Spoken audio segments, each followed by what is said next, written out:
Today we're going to discuss toxic shame.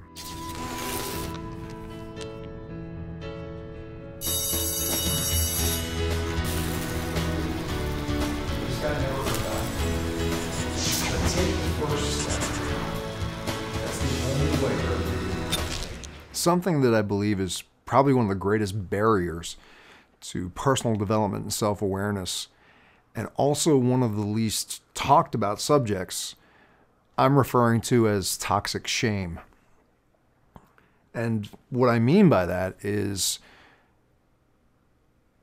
I can't say many of us, I can only go from my own experience, so I will share with you that I had an experience that I was so ashamed of that I carried with me for years, that it really negatively impacted my relationships with my family, with friends, with women that I was interested in.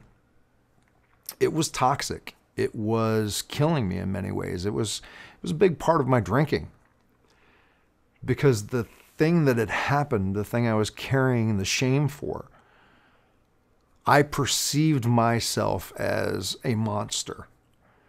I perceived myself as everything evil that I had been brought up to perceive as good and evil. I need to share that telling this next part of the story is a bit scary for me right now. I've talked about it to people I trust. I have actually written about it, but to do it in front of a camera is a whole other level. So for me to face my fears and to step past my comfort zone, I need to do this. So what I'm going to talk about, I also want to pre-frame a little bit, because I'm careful in sharing this. The experience that I had was of being molested by a female member of the family, an aunt. And I always have to back off of that word molested, because I want to respect people who have been sexually abused, because the experiences that they've had have been much more physically violent, and I don't want to lessen their experience in any way when I say that a female aunt had molested me. But the emotional and mental repercussions of it, I believe, were almost as intense, because the way things unfolded, I ended up feeling like I was the aggressor and I was the monster in the whole thing. To make that make a little bit of sense, my earliest memories of what had happened was after I had lost my leg. My aunt would come to babysit me, so I wasn't left alone. And it started off innocently with just kind of weird comments that were sexually oriented, progressed to playing games of strict poker with her, progressed to her showing me my uncle's magazines. That the one that stuck out in my mind was a magazine of tons of different sexual positions. Then it progressed to inappropriate touching, is the most I can say right now. And then there came a point, now this went on for probably about 3 years, where now being an 11-year-old and having become so familiar with her in the nude and being touched, I was returning the touching, and she freaked out. Started bawling, started screaming at me, telling me I had crossed these lines and calling me names that made no sense, because up until that point, this was a two-way street, a game. And I can remember running out of her house, feeling really dirty, feeling like I must have been the grossest, most perverted, disgusting person on the planet, and feeling like a monster because this person who had told me that they loved me so much and all those things was now screaming at me for what I'd just done. That affected me greatly for the next maybe 20 years. And that's why I call it toxic shame. It affected everything. It affected my relationships with my mother because, God, what would happen if she found out what had happened between me and my aunt and how I had done this terrible thing?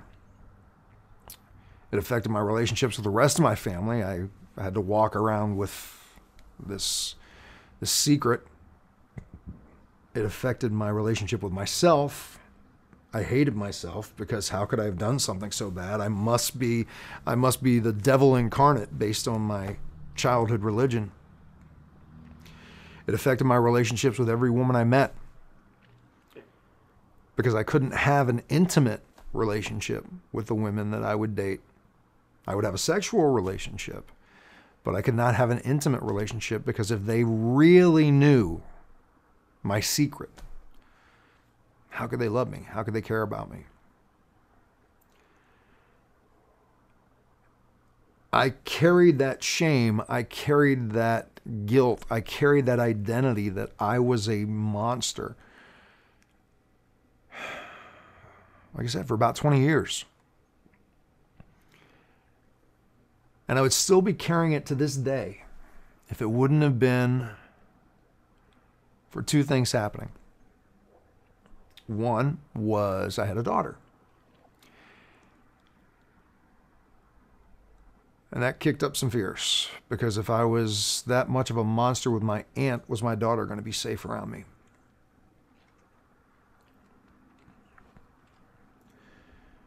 The second thing that kicked up was my mother was allowing my daughter to spend time alone with that aunt. And that scared the living daylights out of me. And I needed to tell my mother that my daughter was not allowed to be alone with that woman.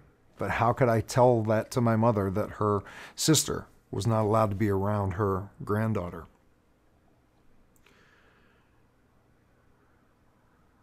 That led me to having to talk about this toxic shame that I carried for years. Talk about a confusing point. I was the monster, but I needed to talk to somebody to protect my daughter from this other person. One of the things about toxic shame is that I don't believe people ever do talk to someone else about it. So we have this distorted perception that makes no sense. I had the blessing of having one person that I could trust to open up to about the story of what happened. And I told it from the point of me being the monster, of me being this aggressor, of me being this deviant. And the person pointed out to me a different perception. They said, Will, how many 8-year-olds do you know who have the type of knowledge of sex that would allow you to be the dominant, the aggressor in this situation? And with all the things that I had shared with them in that 2-hour conversation, I was like, none. By having this conversation, it was the first time in 20 years that I actually took off that hat, that mask, that whatever, of me being the evil one. And I looked at it from the perspective of, no, I was the victim in this.